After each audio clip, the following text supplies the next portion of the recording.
empezamos este programa en el nombre del Padre, del Hijo y del Espíritu Santo. Amén.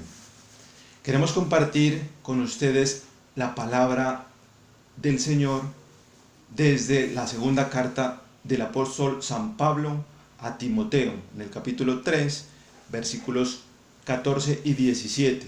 Son algunas recomendaciones que este apóstol San Pablo le da a su discípulo Timoteo, pero que en el día de hoy Dios mismo, a través de este apóstol, nos quiere regalar a cada uno de nosotros. Escuchemos atentamente la palabra. Permanece fiel a lo que aprendiste y aceptaste con fe. Sabes de quién lo aprendiste.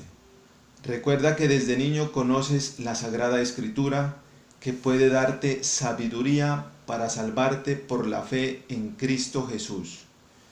Toda Escritura es inspirada y útil para enseñar, argumentar, encaminar e instruir en la justicia, con lo cual el hombre de Dios estará formado y capacitado para toda clase de obras buenas. Miremos esta hermosa palabra que hoy nos regala el Señor, y de él vamos a tratar de sacar tres enseñanzas. La primera, la fidelidad. Miremos que en el versículo 14 dice: permanecer fiel a lo que has aprendido desde niño, lo que conoces desde la palabra de Dios.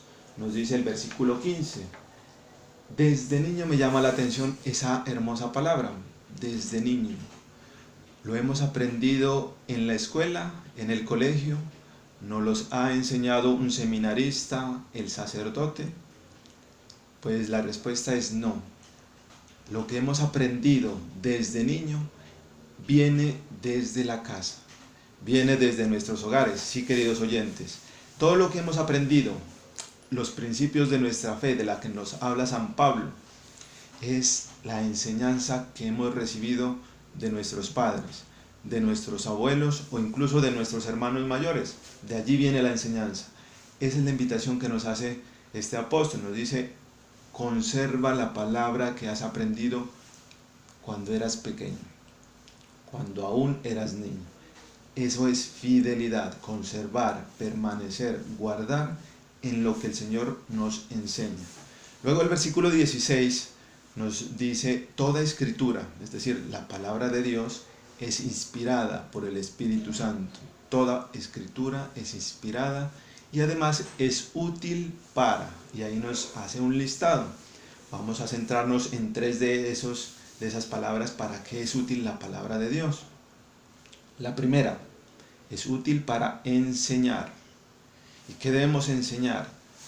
¿Qué debemos enseñar a esos niños de los que hablábamos anteriormente? Recuerdo que en épocas anteriores, o al menos en mi época, no sé si en mi casa mi papá o mi mamá o tal vez mis hermanos mayores, ellos me enseñaron a orar. A orar, no sé en qué momento, pero sé que fue desde muy pequeño, desde muy niño, no recuerdo la edad exactamente, pero una de las tantas oraciones que ellos me enseñaron es esa del ángel de la guarda. No sé si ustedes, queridos oyentes, la recuerdan. Esa que dice: ángel de la guarda, mi dulce compañía, no me desampares ni de noche ni de día, hasta que me pongas en paz y alegría con todos los ángeles, Jesús, José y María. Si me desamparas, ¿qué será de mí? Ángel de mi guarda, ruega a Dios por mí. Una corta oración, pero muy bella, que me la enseñaron hace mucho tiempo y aún la conservo en mi mente y en mi corazón. Ahora viene la pregunta para cada uno de nosotros. Nosotros, como padres de familia o como hermanos mayores, ¿qué enseñamos, qué transmitimos a nuestros niños? También estamos conservando esa fidelidad de la que nos habla la lectura de hoy, de la segunda carta de Timoteo. Estamos transmitiendo este tipo de oraciones a las nuevas generaciones, a nuestros niños. ¿Qué les estamos enseñando? De hecho, esa oración del ángel de la guarda tiene su base en la palabra de Dios. y quizás nuestros padres o nuestros abuelos en su momento no lo sabían, pero lo podemos leer que en el Antiguo Testamento, en el Éxodo, en el capítulo 23, versículos 20 al 21, el Señor nos habla que tenemos un ángel de la guarda. Nos dice nuestro Padre del cielo: te enviaré un ángel para que te cuide en el camino, respétalo y obedécelo. Pero además ese ángel de la guarda también nos lo vuelve a recordar nuestro Señor Jesucristo en el Nuevo Testamento, cuando dice: cuidado con despreciar a uno de estos pobres, a uno de estos pequeños, a uno de estos necesitados, pues sus ángeles del cielo permanecen frente a nuestro Padre del cielo. Eso lo decía nuestro Señor Jesucristo a través del Evangelio según San Mateo capítulo 18:10. En otras palabras, tenemos un ángel custodio o un ángel de la guarda cuidándonos, intercediendo por nosotros. No dejemos perder esas tradiciones de nuestros ancestros, de nuestros antepasados, y que vienen y que tienen fundamento en las Sagradas Escrituras. Si queremos profundizar más, podemos leer una historia muy bonita que se encuentra en el Antiguo Testamento del ángel San Rafael, cuando intercede por Tobías y por Sara. Y lo encontramos en ese libro del Antiguo Testamento, Tobías, especialmente en el capítulo 12, aunque lo podemos leer esa historia desde el capítulo 8, que es una historia muy interesante y nos puede mostrar cómo actúan los ángeles del Señor a nuestro favor, y en especial este ángel, el ángel San Rafael. Otra de las cosas que nos invita en este texto es: toda escritura es inspirada y útil ya miramos que es útil para enseñar, para aprender a orar. También podemos aprender a hacer oraciones de agradecimiento. Yo recuerdo también antes teníamos la costumbre, o no sé si ahora, en los hogares, de dar gracias antes de recibir los alimentos. Uno daba gracias, Señor, por estos alimentos que vamos a consumir o que vamos a recibir. Y una vez uno terminaba del almuerzo o la cena, también terminaba con una oración diciéndole: gracias, Dios, por estos alimentos que hemos terminado de consumir. Esas oraciones son de agradecimiento y de hecho tienen su fundamento también en la palabra de Dios. Lo podemos encontrar, está en Efesios 5, versículos del 19 al 20, donde este apóstol San Pablo nos vuelve a decir: agradezcan por todo a Dios en el nombre de nuestro Señor Jesucristo.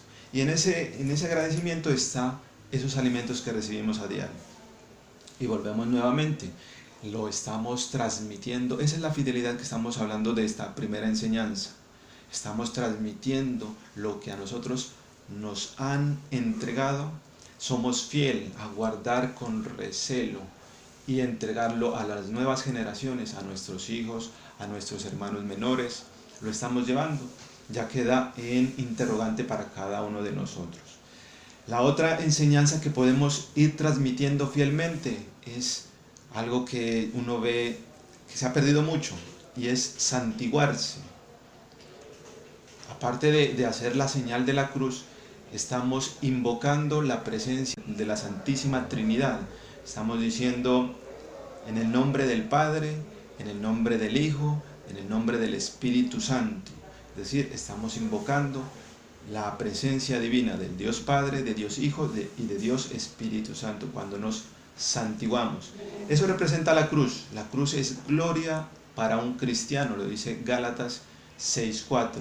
Y también es fuerza de Dios para aquellos que creemos en Dios. O también la cruz o santiguarse puede ser una locura. También lo dice la palabra de Dios. Este mensaje de la cruz es locura para aquellos que no creen. Y está en 1 Corintios capítulo 1, versículo 18. Y si Dios quiere, hay una costumbre muy arraigada en el pueblo y en los municipios de Antioquia, que es: si Dios quiere, vamos a hacer una o tal cosa. Pero en nuestra juventud ya no vemos eso. Planeamos cosas, decimos: nos vemos dentro de 8 días o nos vemos el próximo fin de semana, y damos por sentado que eso va a suceder, sin reconocer que la vida le pertenece a Dios, sin reconocer que hoy estamos y quizás mañana no estemos. Y esa es la invitación, a ser fieles a esa palabra. Santiago nos dice en el capítulo 4, versículo 15, digamos, si Dios quiere y estamos vivos, haremos esto o lo otro. Ahí estamos reconociendo que no tenemos poder sobre nuestra vida, que el poder sobre nuestra vida la tiene el Padre del cielo. Esas son las enseñanzas que deberíamos, esas y otras enseñanzas son aquellas que deberíamos transmitir fielmente a nuestros niños, a nuestra nueva generación. Luego continúa el versículo 16 diciendo, toda escritura es inspirada por Dios y útil para. La segunda utilidad de la palabra de Dios es encaminar, eso lo subrayamos, encaminar o corregir, que es lo mismo, o puede ser un sinónimo. Me trae a la mente el recuerdo de los proverbios, ese proverbio que dice, si tu padre te corrige, no te enojes, si Dios te corrige, no te enojes. ¿Por qué? Porque la corrección la da Dios a aquel hijo a quien ama.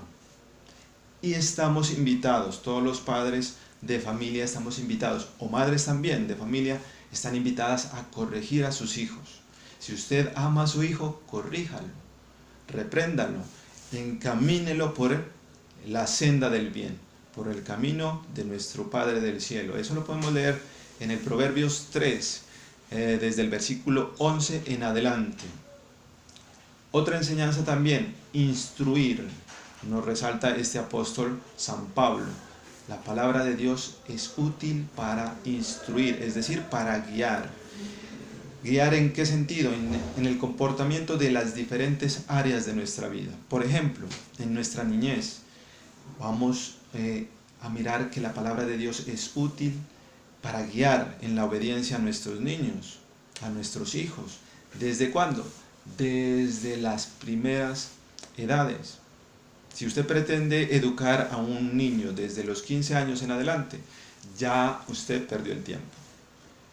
La educación de los niños, según los psicólogos y los que estudian el comportamiento de la infancia, dicen que los primeros 6, 7 de edad es el momento y el tiempo adecuado en donde el niño está más ávido de conocimiento, en donde está captando todo. Y si no lo enseñamos valores, respeto, obediencia, se va a perder el niño. Entonces, me recuerda uno de los videos que por allí me indicaban de un niño, no pasaba de un año de edad, y ya hacía una pataleta porque el papá no le prestaba el celular. Una pataleta, un berrinche, y se tiraba en la cama. Y lo peor de todo es que el padre le celebraba esto, le aplaudía y se alegraba y lo firmaba con otro celular. Entonces, miremos cómo desde pequeños nosotros mismos estamos malcriando a nuestros hijos, estamos mal educando a nuestros niños sin darnos cuenta. La palabra de Dios es útil para instruir a nuestros niños. Guiémoslos en la obediencia. Miremos que uno de los mandamientos de la palabra de la ley de Dios, si lo leemos en Éxodo 20, 12, dice, obedecer a nuestros padres. Honra a tu padre y a tu madre, para que tengas una larga vida y te vaya bien. También lo dice Efesios 6, del 1 al 3. La obediencia es clave, y eso no lo enseña la escuela, no lo enseña el colegio, no lo enseña la universidad, ni el sacerdote. Lo enseña el hogar, el papá y la mamá desde la primera infancia, desde los primeros años de nuestra vida. Otro ejemplo que podemos compartir, no solo para irnos a los niños, sino para los adultos también. ¿Cómo podemos instruir a los adultos? Por ejemplo, en el matrimonio. Aunque sabemos bien que el hombre y la mujer somos iguales, así lo dice Gálatas 3:28, somos iguales, tanto esclavos como libres, ya no hay diferencia. Hombres y mujeres, para Dios todos somos iguales porque todos somos uno en Cristo Jesús. Sin embargo, somos diferentes en cuanto a las funciones, y la palabra de Dios es útil para guiarnos en qué funciones debemos tener cada uno. Por ejemplo, la mujer debe respetar a su esposo, debe dejarse guiar. Lo dice Efesios 5:22 en adelante. Y para el hombre no se salva también. Allí viene una enseñanza y una guía desde la palabra de Dios. ¿Cómo debe comportarse el hombre dentro de un hogar? Lo dice Efesios 5:25. Y ese esposo debe amar a la esposa, entregar su vida por ella, respetarla igualmente, cuidarla y ser la guía de su hogar. Entonces miremos que la Sagrada Escritura tiene una sabiduría inmensa que no hemos descubierto muchas veces, pero que es útil para enseñar, para encaminar y para instruir. En resumen de la primera enseñanza, la fidelidad. Estamos invitados a ser fieles, es decir, a transmitir lo que hemos aprendido desde niño a las nuevas generaciones. La segunda enseñanza es la fe.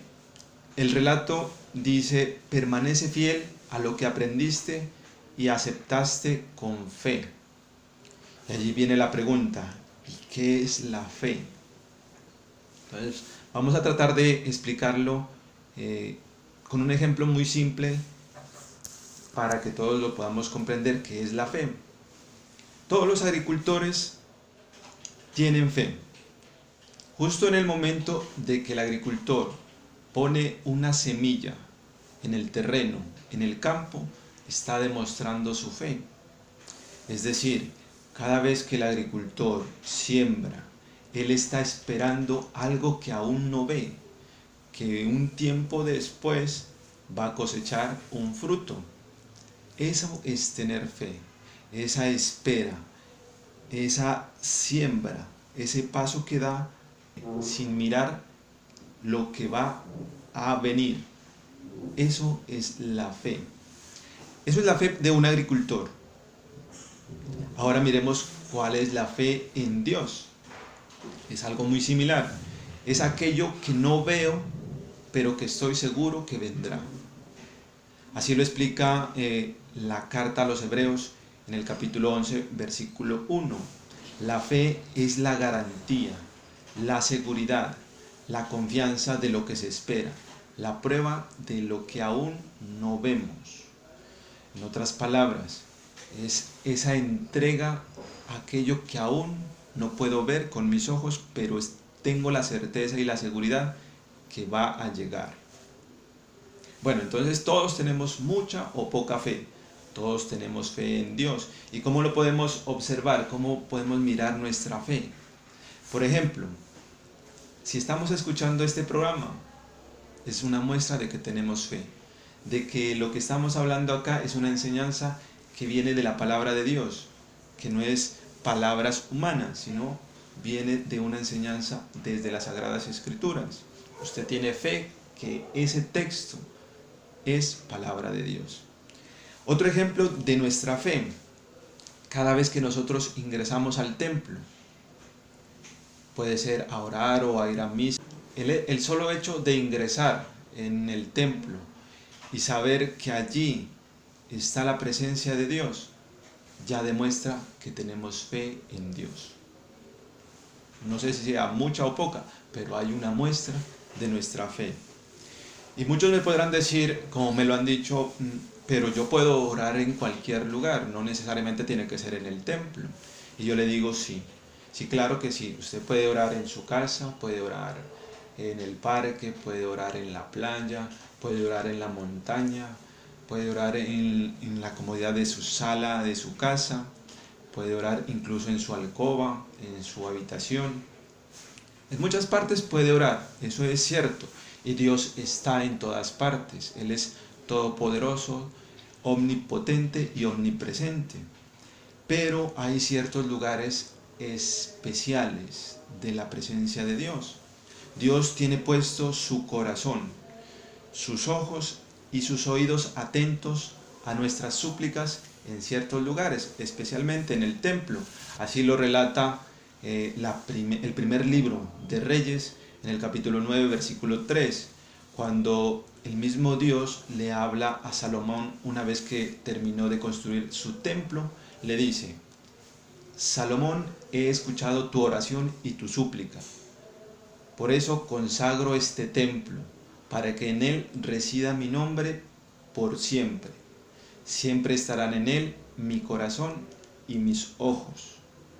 Y más adelante le ofrece una promesa muy similar que dice: mantendré los ojos abiertos y los oídos atentos a las súplicas que se hagan en este lugar. ¿En cuál lugar? En el templo. Entonces vuelve a decir el Señor: elijo y consagro este templo para que esté en él mi nombre eternamente. Mi corazón y mis ojos estarán siempre en él. Hay lugares específicos, eso lo podemos comprobar en las Sagradas Escrituras. Segunda de Crónicas, capítulo 7, versículos 15 al 16, también está esta hermosa promesa de la presencia de los ojos, del corazón y de los oídos de nuestro Dios a nuestras súplicas. ¿Lugares especiales de oración? Por supuesto que sí. Sin embargo, nos movemos por fe también y vivimos por la fe. Todo es fe, todo. Lo dice el apóstol San Pablo en su segunda carta a los Corintios, en el capítulo 5, versículo 7. Aunque ahora no podemos ver al Señor, vivimos sostenidos únicamente por la fe. Y así podemos encontrar muchos ejemplos, N ejemplos en las Sagradas Escrituras. Centrémonos en algunos que nos trae esta misma carta a los Hebreos en el capítulo 11. Por ejemplo, el versículo 7 nos dice: por la fe Noé, advertido por Dios de lo que aún no se veía, con religioso temor construyó el arca, la que nosotros conocemos como el arca de Noé, y sirvió para salvar a su familia. Versículo 8: por la fe Abraham obedeció el llamado de Dios y salió para el lugar que había de recibir en herencia, en la promesa, y salió sin saber para dónde iba. Eso es tener fe, escuchar la voz del Señor y obedecerla. En el versículo 24: por la fe Moisés, ya adulto, renunció a ser llamado hijo de una de las hijas del faraón. Y también en el versículo 27 dice: Moisés abandonó Egipto sin temer la cólera del rey, porque se aferraba a lo invisible, como si fuera visible. Igualmente, por la fe, Martín Rodrigo, este servidor quien les habla, también renunció a su trabajo de docente en la Universidad Nacional de Colombia, en Medellín, y también instructor del SENA en La Salada, aquí en Caldas, para obedecer el llamado de Dios y por fe servirle al Señor. Todos tenemos fe, poca o mucha, pero todos tenemos fe en nuestro corazón.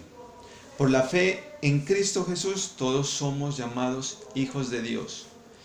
Y cada vez que nosotros oramos el Padre Nuestro, estamos teniendo fe que Él es nuestro Padre, y por lo tanto, si Él es nuestro Padre, nosotros somos sus hijos. Eso lo dice Gálatas 3:26. Por la fe en Jesús, todos somos hijos de Dios. También debemos tener en cuenta que la fe es un don, es decir, es un regalo de Dios. Por lo tanto, se debe pedir, se pide. Y si es un regalo, también se recibe, porque muchas veces Dios está dispuesto a darnos regalos, a darnos estos dones, el don de la fe. Pero ahí viene la pregunta: ¿estamos dispuestos a recibir esos regalos? Ejemplos de pedir este don, pedir la fe, lo podemos encontrar, por ejemplo, en el relato del Padre que se dirige a Jesús diciendo que si podía ayudar a su hijo. Jesús, ¿tú puedes ayudar a mi hijo? ¿Será que sí lo puedes hacer? Porque tiene un espíritu que lo deja mudo. Y Jesús se devuelve, lo mira a este padre y le dice que sí puedo. Todo es posible para quien cree, para el que tiene fe. Entonces el padre le responde: creo, pero aumenta mi fe. Es decir, le está pidiendo: dame de la fe que tú tienes, le está diciendo en otras palabras. Un relato muy hermoso que lo encontramos en Marcos 9, del versículo 16 en adelante. Y la fe es un don que se recibe. Este don, cuando se escucha el Evangelio, se recibe. Cuando se escucha la palabra de Dios, se recibe. Eso lo dice Romanos 10:17. La fe nace de la predicación y lo que se anuncia no es nada más que el mensaje de nuestro Señor Jesucristo, es decir, la buena noticia, el Evangelio, el mismo Señor Jesucristo. En otras palabras, entre más escuchemos la voz del Señor, entre más escuchemos el Evangelio, más nos llenamos de eso que llaman el don de la fe. Así lo dice el apóstol San Pablo en su carta a los Romanos 10:17. Bueno, si se recibe este don, tenemos un deber. Se debe estar dispuesto a cuidarlo, a cultivarlo, así como la plantica de la que hablábamos anteriormente. Cuando sembramos una semilla y la ponemos en tierra o en el suelo, nosotros estamos llamados a cuidarla. Eso es lo que hace el agricultor. La abona, le suministra riego, le quita las malezas, la protege contra hongos, enfermedades, le aplica productos para que los insectos no la ataquen, para que las plagas no se la coman. Es decir, la cuida para que la planta crezca sana, vigorosa, produzca flores y produzca frutos, que eso es lo que le interesa a un productor. Eso es cuidarlo. Lo mismo nos sucede a nosotros. ¿Cómo debemos cuidar la fe en Dios? Cuidarla es escuchar la voz del Señor, escuchar el Evangelio, escuchar la palabra de Dios, formarnos en la palabra. Hay cuantos grupos de oración, cuantos grupos de estudios bíblicos, hay cuantas emisoras a nivel nacional y también a nivel extranjero que ofrecen enseñanzas de la palabra de Dios. Incluso hay aplicaciones, hay emisoras en internet con tanta facilidad que nosotros podemos instruirnos, formarnos en la fe para que esa fe no muera, sino crezca. Lo contrario le sucedería a la planta cuando el agricultor la siembra y la abandona y solo vuelve a la cosecha. ¿Qué le sucedería a esa planta?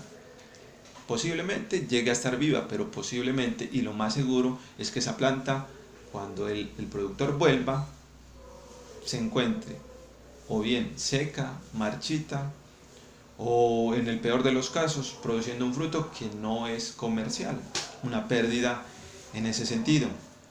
Lo mismo nos puede suceder a nosotros con la fe. Hemos recibido el don de la fe, está en nuestro corazón, pero cuando no la cuidamos, cuando no la regamos, ¿qué nos puede suceder? Que esa fe también se nos muere, así como la planta. Cuando no la regamos, esa fe empieza a marchitarse, empieza a morir. Por eso estamos invitados, queridos oyentes, a cultivar la fe. Así como lo dice Hebreos 12:2, los ojos fijos en Jesucristo, es decir, quien formó, quien inició y consumó la fe. A ejemplo, en estos días de San Ignacio de Antioquía, en estos días celebrábamos su memoria. Este santo de la Iglesia Católica fue de hecho el primero que llamó católica a la Iglesia, en el año 107.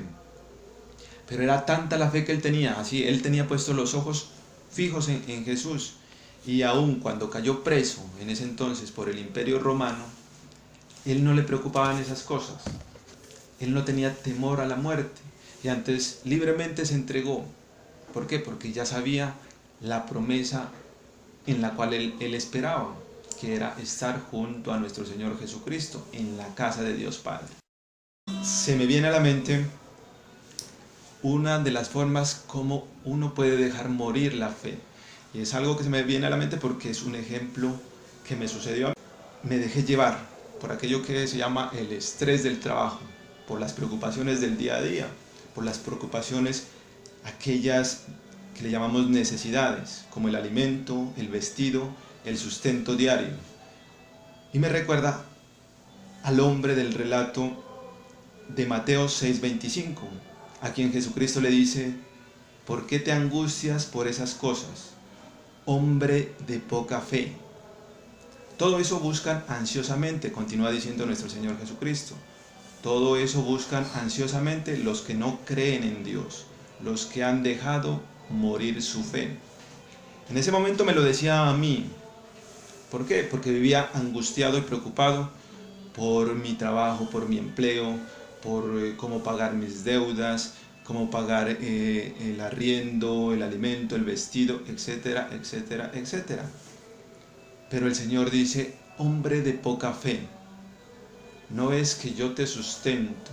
Si yo doy de comer a las aves del cielo y visto a los lirios del campo, que no trabajan, no hilan, mas sin embargo no los dejo morir, ¿cómo no le puedo dar un alimento a un hombre que es más importante que una flor del campo? Entonces, esa es la experiencia de fe. Cuando Dios nos llama a crecer en la fe, es porque nosotros aún nos hace falta continuar, escuchar su voz, dejarnos guiar y obedecer. Bueno, entonces continuamos con la tercera y última enseñanza de este hermoso pasaje de San Pablo en su segunda carta a Timoteo. Dice: todo lo que hemos aceptado con fe y aprendido desde la palabra de Dios nos forma y capacita para toda clase de obras buenas. Versículo 17. Es decir, el fin último de la fe son las obras, pero no cualquier obra, son todas las clases de obras buenas. Si estamos en el camino del Señor, si nos llamamos creyentes, si escuchamos la voz del Señor, si escuchamos su palabra, si escuchamos su evangelio, la fe es creer en Dios. Pero el relato no se queda allí. El relato de San Pablo nos lleva a actuar, a poner por obras todo aquello que estamos aprendiendo, todo aquello en lo que creemos. Volvemos al ejemplo del agricultor. ¿Qué tal que el agricultor dijera: yo tengo fe? Y de hecho un agricultor tiene mucha fe, pero guardara su semilla y la pusiera en un cuarto creyendo que allí se va a multiplicar. No hace absolutamente nada. Así nos volvemos nosotros cuando tenemos fe, pero no actuamos, cuando no ponemos por obras esa fe, esa creencia en Dios. El agricultor tiene la fe y la pone en marcha siempre y cuando ponga la semilla en el suelo. Ahí actúa, ahí pone en acción su fe. Y a eso estamos llamados todos, queridos oyentes, a no solo quedarnos en creer en Dios, sino a actuar, a obrar. Si tenemos una enseñanza de nuestro Señor Jesucristo, por ejemplo, a obedecer a nuestros padres o a enseñar a nuestros hijos virtudes cristianas, ya está en nosotros poner en marcha. Eso es obrar, poner en marcha todo lo que hemos aprendido. La fe se demuestra con las obras, así como el amor. El amor también se demuestra con los hechos. Usted no va a encontrar un matrimonio que el esposo le diga a la esposa: mi amor, mi reina, mi vida, yo te amo, y en los hechos le demuestre agresiones, le demuestre con golpes, la insulte, la maltrate físicamente, psicológicamente, verbalmente, emocionalmente. ¿Sí? Ahí vemos que hay una contradicción y muy clara. Puede decirle que la ama, pero con los hechos está diciendo todo lo contrario. Entonces la invitación es, con nuestras obras, mostrar nuestra fe. Igualmente, esa es la invitación que nos hace Santiago en el capítulo 2, 17. La fe que no va acompañada de obras está muerta del todo. El versículo 20 dice: ¿quieres comprender, hombre necio, que la fe sin obras es estéril? Es como decir, una semilla, si no se siembra, es una semilla estéril. Incluso se puede llegar a perder. Puede dañarla el moho, puede dañarla la humedad, incluso pueden llegar los insectos, las plagas, los gorgojos y la acaban. Así es la fe. Si no la ponemos en marcha, si no la sembramos, si no la cultivamos, si no la compartimos a las personas que están a nuestro alrededor, es una fe estéril, nos dice Santiago. Y más adelante Santiago, en ese mismo capítulo 2, versículo 24, nos dice: el hombre no es justificado solo por la fe, sino también por las obras. Esa es finalmente la invitación, a actuar, a poner en marcha. Entonces miremos en resumidas cuentas qué nos enseña en el día de hoy la palabra de Dios. 3 enseñanzas muy claras. Primera, fidelidad. Segunda, la fe. Y tercera enseñanza, las obras, es decir, poner en acción, poner en práctica esa fe que nosotros ya tenemos en el corazón. Los invito a terminar este programa en oración, poniéndole a nuestro Padre del Cielo todas nuestras necesidades, para que sea Él quien nos ayude y nos venga a socorrer en nuestra falta de fe. Te queremos dar gracias, Padre del Cielo, Dios Todopoderoso y Eterno, por permitirnos en esta mañana un día más de vida, por permitirnos compartir tu enseñanza y por darnos una vez más tu Espíritu Santo, que es el que nos ha enseñado esta hermosa palabra. Ayúdanos, Padre Santo, a ser fieles a tu enseñanza, a ser fieles en lo que hemos aprendido desde niños, y que nosotros no nos quedemos con eso. Ayúdanos a tener esa gracia de compartir con las nuevas generaciones, a compartir con las personas que vienen detrás de nosotros.